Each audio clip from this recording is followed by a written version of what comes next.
전능하사 천지를 만드신 하나님 아버지를 내가 믿사오며 그 외아들 우리 주 예수 그리스도를 믿사오니 이는 성령으로 잉태하사 동정녀 마리아에게 나시고 본디오 빌라도에게 고난을 받으사 십자가에 못 박혀 죽으시고 장사한 지 사흘 만에 죽은 자 가운데서 다시 살아나시며 하늘에 오르사 전능하신 하나님 우편에 앉아 계시다가 저리로서 산자와 죽은 자를 심판하러 오시리라.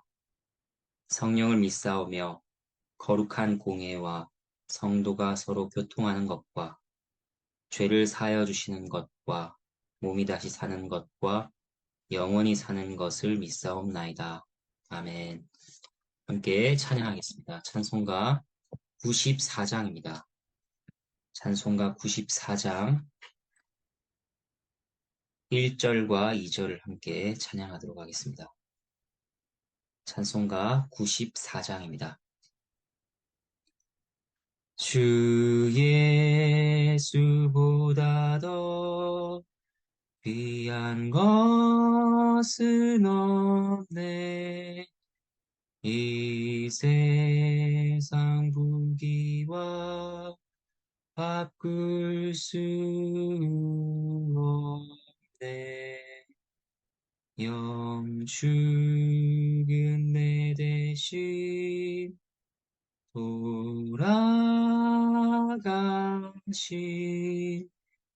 그 놀라운 사랑 잊지 못해. 세상 즐거움 다 버리고 세상 자랑 다 버렸네.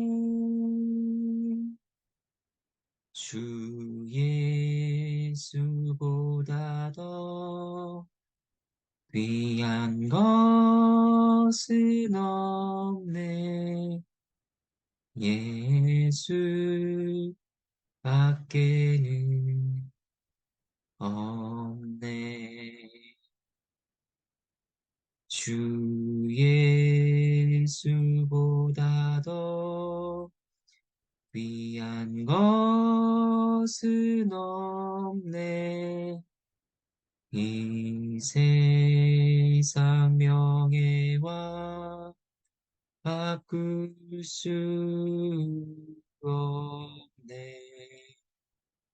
이전에 즐기던 세상 일도 주 사랑만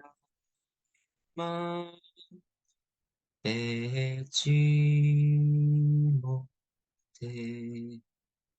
세상 즐거움 다 버리고 세상 자랑 다 버렸네. 주 예수보다 더 귀한 것은 없네. 예수 밖에는 없네. 아멘. 오늘 함께 살필 말씀은 열왕기상 2장 1절에서 12절 말씀입니다. 열왕기상 2장 1절에서 12절 말씀 함께 살피도록 하겠습니다. 1절 말씀입니다. 다윗이 죽을 날이 임박하매 그의 아들 솔로몬에게 명령하여 이르되. 하나님의 말씀입니다. 하나님께 감사합니다. 하나님의 자녀들일지라도 이 땅에서 고통을 겪습니다. 또 하나님의 자녀들일지라도 죽음을 겪습니다. 하지만 고통이나 죽음은 하나님의 자녀들에게 다른 의미를 가집니다. 그것들은 하나님의 나라를 상속받기 위해 지나가는 통로인 것이죠.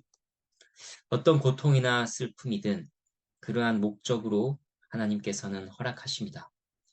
다윗도 그러한 죽음을 마주하고 있습니다. 하나님의 품에 안길 때가 멀지 않았습니다. 아들 솔로몬에게 유언을 남기죠. 그의 마지막 힘을 짜내 소중한 교훈을 전합니다. 그리고 이 교훈은 솔로몬이 왕으로 서는데 반드시 필요한 내용이기도 합니다. 다윗이 솔로몬에게 남긴 유언은 무엇인가? 먼저 2절부터 4절입니다. 내가 이제 세상 모든 사람이 가는 길로 가게 되었노니 너는 힘써 대장부가 되고 내 하나님 여호와의 명령을 지켜 그 길로 행하여 그 법률과 계명과 율례와 증거를 모세의 율법에 기록된 대로 지키라. 그리하면 내가 무엇을 하든지 어디로 가든지 형통할지라. 여호와께서 내 일에 대하여 말씀하시기를 만일 내 자손들이 그들의 길을 삼가 마음을 다하고 성품을 다하여 진실이 내 앞에서 행하면 이스라엘 왕위에 오를 사람이 내게서 끊어지지 아니하리라 하신 말씀을 확실히 이루게 하시리라. 하나님의 말씀입니다. 하나님께 감사합니다. 이 내용을 요약하면 어떻게 될까요? 두 가지입니다. 하나님 명령을 지키라는 것과 하나님 약속을 붙들라는 것입니다. 다윗이 지나간 인생을 돌아볼 때 가장 중요했던 것이었습니다. 또 이것이 앞으로도 솔로몬이 왕이 되어서 가장 힘쓸 일이라는 것입니다. 그런데 이것을 위해서는 특별히 2절에 나온 것처럼 힘써 대장부가 되어야 합니다. 대장부가 되는 것과 하나님께 순종하는 것이 무슨 관련이 있을까요? 이것은 하나님께 순종하고 하나님 약속을 붙드는 일에 있어서 적극성과 담대함이 필요하다는 것입니다. 참으로 그렇지 않습니까? 하나님 명령을 지키는 것은 소극적인 자세로는 불가능합니다. 적극적으로 그 명령을 마음에 새기고 하나님께 기도로 구하며 분별하고 몸을 쳐서 복종시켜야 합니다.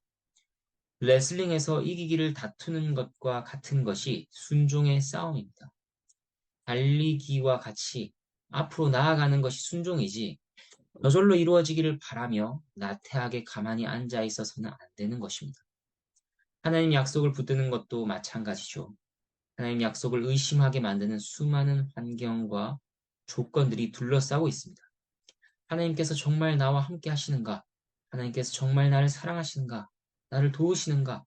이러한 생각이 드는 때에 힘써 대장부가 되어야 합니다. 대장부같이 의연하게 의심의 군대와 마주하여 싸우고 약속을 붙들어야 합니다. 그러한 자세를 다윗은 전하고 있습니다. 5절부터 9절까지의 말씀입니다. 스루야의 아들 요압이 내게 행한 일, 곧 이스라엘 군대의 두 사령관 넬의 아들 아브넬과 예델의 아들 아마사에게 행한 일을 내가 알거니와 그가 그들을 죽여 태평시대에 전쟁의 피를 흘리고 전쟁의 피를 자기 허리에 띤 띠와 발에 신은 시내에 묻혔으니 내 지혜대로 행하여 그의 백발이 평안히 스올에 내려가지 못하게 하라. 마땅히 길르앗 바르실레의 아들들에게 은총을 베풀어 그들이 내 상에서 먹는 자 중에 참여하게 하라. 내가 내 형 압살롬의 낯을 피하여 도망할 때에 그들이 내게 나왔느니라. 바울임 베냐민 사람 게라의 아들 시므이가 너와 함께 있나니 그는 내가 마하나임으로 갈 때에 악독한 말로 나를 저주하였느니라. 그러나 그가 요단에 내려와서 나를 영접함으로 내가 여호와를 두고 맹세하여 이르기를 내가 칼로 너를 죽이지 아니하리라 하였노라. 그러나 그를 무지한 자로 여기지 말지어다. 너는 지혜 있는 사람이므로 그에게 행할 일을 알지니 그의 백발이 피 가운데 스올에 내려가게 하라.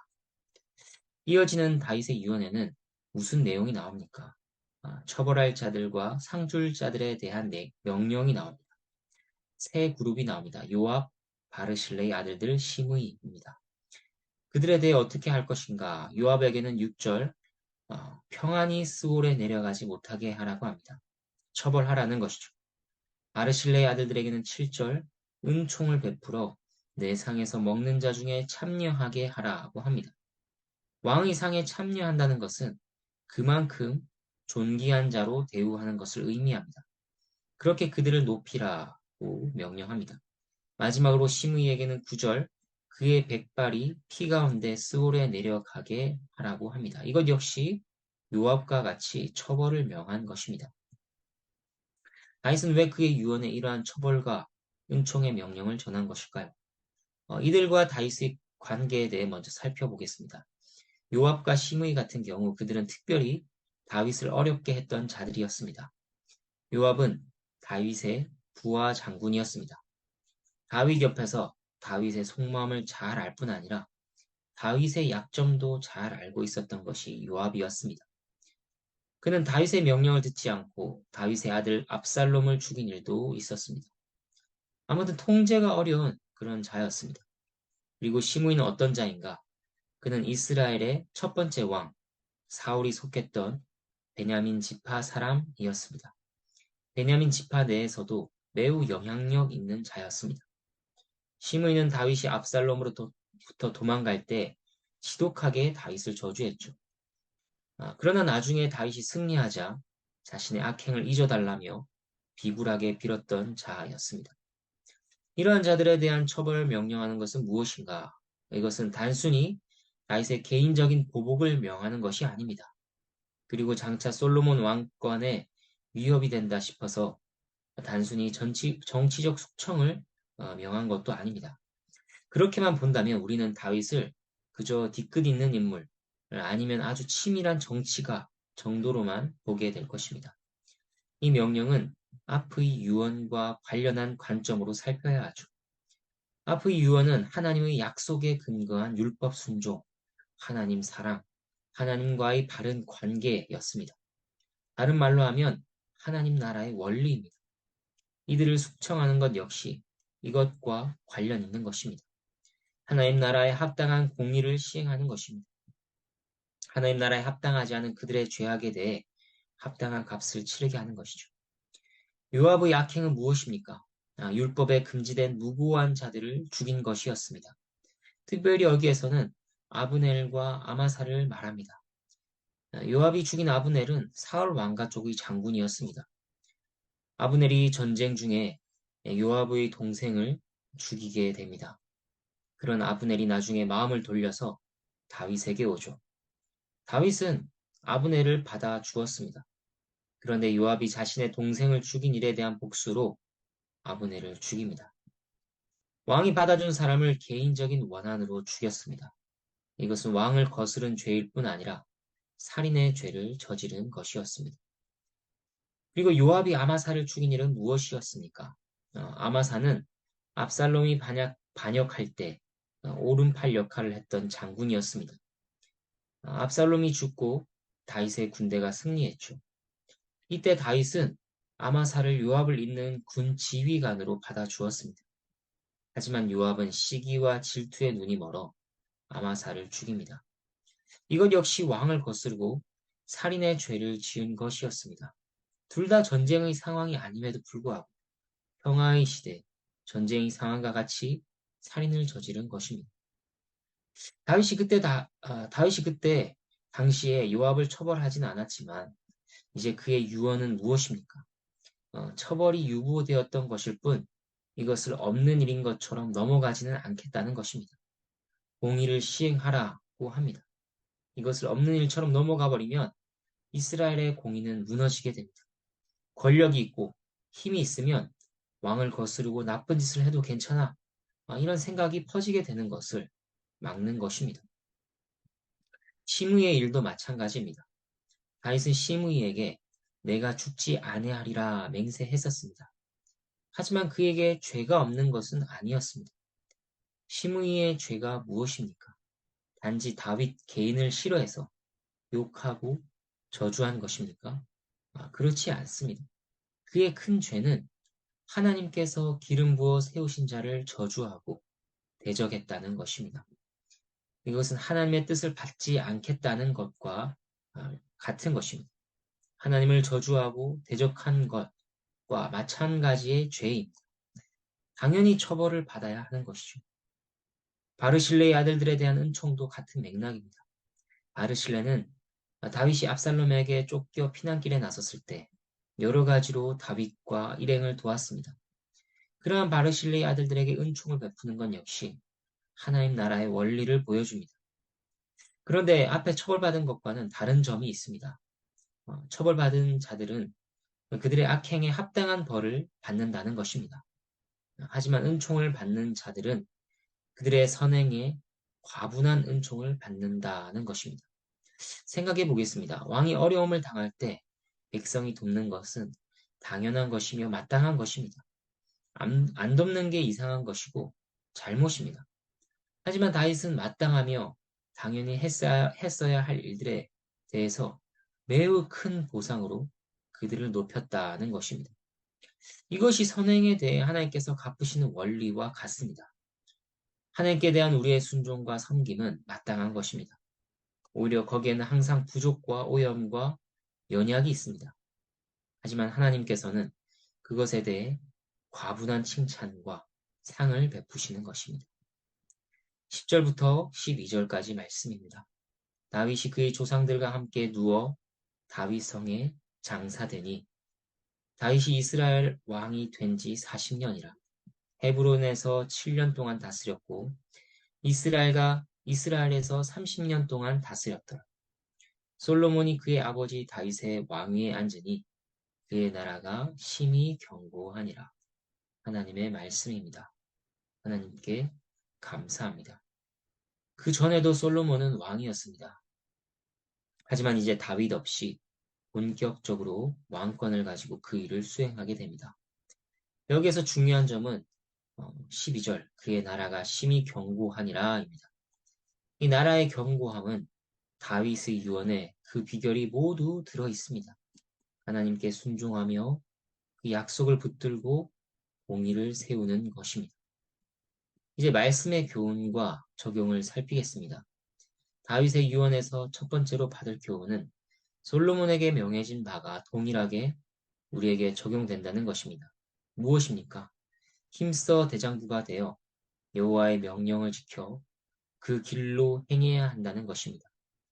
마음을 다하고 성품을 다하여 진실이 하나님 앞에서 그 인생을 걸어가야 한다는 것입니다. 이것은 마음을 다하고 뜻을 다하고 힘을 다하여 하나님 여호와를 사랑해야 한다는 것과 같은 말입니다. 또 우리의 인생의 제일 되는 목적이란 하나님을 영화롭게 하고 그를 즐거워하는 것이라는 말입니다. 하나님의 말씀이 우리에게 알려주는 형통은 이것입니다. 어찌되었든 하나님을 주인으로 섬기는 것입니다. 왕의 자리에 있든 종의 자리에 있든 하나님 약속을 붙드는 것입니다. 다윗이 그러지 않았습니까? 어린 목동의 시절에도 그는 하나님을 찬양했고 왕이 되어서도 그의 중심에는 하나님을 향한 중심이 있었습니다. 하나님을 찾고 의지하는 마음이 있었습니다. 요셉도 마찬가지죠. 노예로 시중될 때도 총리가 되었을 때에도 그의 중심에는 하나님이 있었습니다. 우리는 날마다 이것에 대해 도전받고 있습니다. 또 이것을 놓고 실응하며 살아야 합니다. 그리고 이러한 삶에 감사와 경배를 올려드려야 하는 것이죠. 그 다음으로 다윗의 유언은 하나님의 나라에서 시행되는 상벌을 묵상하게 합니다. 하나님께서는 반드시 공의를 시행하십니다. 이것은 두 가지 측면으로 생각할 수 있습니다.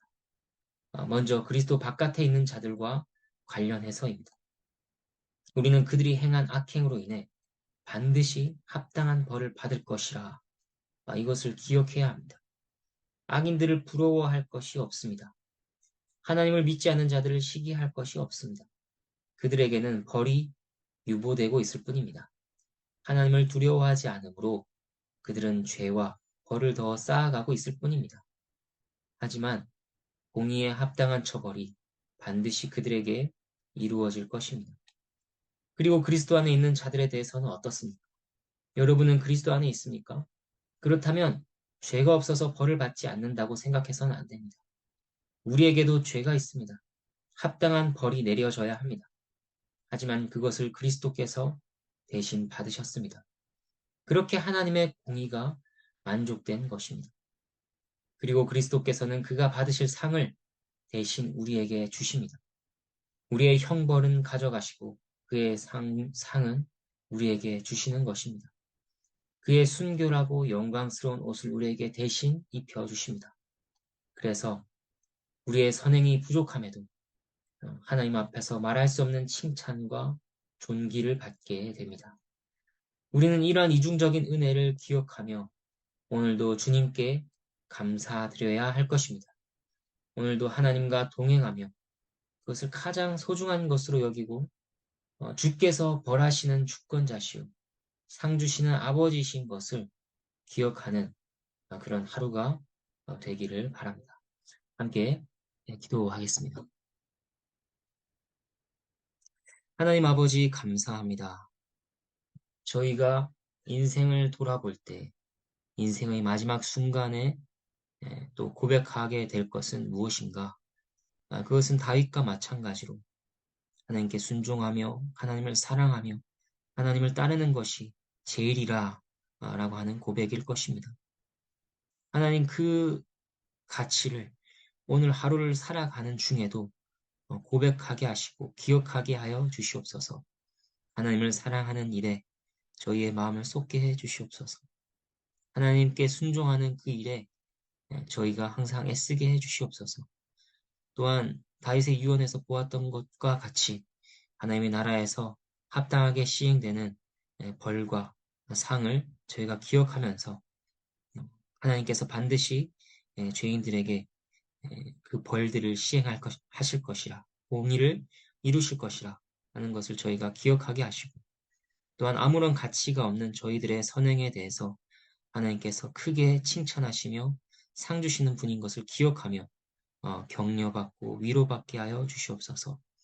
오늘 하루 가운데도 함께 하시며 마음이 상한 자들을 붙잡으시고 몸이 상한 자들을 고치시며 붙드시는 그러한 은혜가 있기를 바라며 하나님께 구합니다. 하나님께 감사드리며 예수 그리스도의 이름으로 기도합니다. 아멘. 주님께서 가르쳐 주신 기도로 함께 기도하겠습니다. 하늘에 계신 우리 아버지여, 이름이 거룩히 여김을 받으시오며 나라가 임하시오며 뜻이 하늘에서 이루어진 것 같이 땅에서도 이루어지다. 오늘 우리에게 일용할 양식을 주시옵고 우리가 우리에게 죄 지은 자를 사하여 준 것 같이 우리 죄를 사하여 주시옵고 우리를 시험에 들게 하지 마시옵고 다만 악에서 구하시옵소서. 나라와 권세와 영광이 아버지께 영원히 있사옵나이다. 아멘.